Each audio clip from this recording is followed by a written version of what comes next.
ഇന്ന് നമുക്കൊക്കെ വളരെ സുപരിചിതമായ ഒരു പദമാണ് ഇൻഫ്ലുവൻസർ അല്ലെങ്കിൽ ട്രെൻഡിങ് വൈറൽ. അതൊക്കെ അവിടെ ഇരിക്കട്ടെ. എന്നാൽ ലോകത്തിന്റെ കാഴ്ചപ്പാടിൽ അത്ര തന്നെ ട്രെൻഡിങ്ങോ വൈറലോ ഒന്നുമില്ലാതിരുന്ന, അത്ര തന്നെ ഫേസ് വാല്യൂവോ ഒന്നുമില്ലാതിരുന്ന ഒരു പെൺകുട്ടി അവളുടെ ലോ പ്രൊഫൈൽ ജീവിതത്തിലേക്ക് യൂണിവേഴ്സിന്റെ തന്നെ അഡ്മിനായ ദൈവം ഒരു മെസ്സഞ്ചർ ബോട്ടിനെ അയച്ച് ഒരു ദൂത് നൽകുകയാണ്.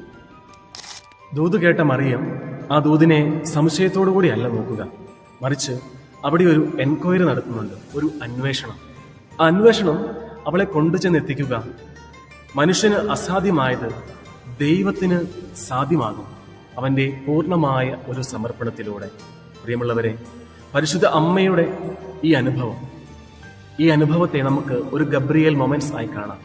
തീർച്ചയായിട്ടും ഇന്ന് ഈ ലോക ജീവിതത്തിൽ നമ്മൾ ജീവിക്കുമ്പോഴും ഇത്തരത്തിലുള്ള ചില ഗബ്രിയേൽ മൊമെന്റ്സ് നമ്മുടെ ജീവിതത്തിലും കടന്നു വരാം.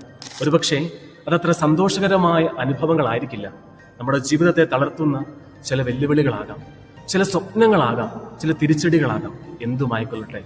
അത്തരത്തിലുള്ള ഗബ്രിയേൽ മൊമെന്റ്സിനോട് ഒരു കൺഫർമേഷൻ മെസ്സേജ് നമ്മിൽ നിന്ന് പോകുമ്പോൾ ദൈവത്തിന് അവിടെ എന്നിൽ അത്ഭുതങ്ങൾ പ്രവർത്തിക്കുവാനായിട്ട് ഒരു സാഹചര്യം ഉണ്ടാക്കുകയാണ്. പ്രിയമുള്ളവരെ, ഈ ക്രിസ്മസ് കാലത്തിൽ നമുക്കും നമ്മുടെ ജീവിതത്തിന്റെ ഗബ്രിയേൽ മൊമെന്റ്സ് അത് എന്തുമായിക്കൊള്ളട്ടെ, അത് ദൈവത്തിന് പരിശുദ്ധ അമ്മ സമർപ്പിച്ചതുപോലെ നമുക്കും സമർപ്പിക്കാം.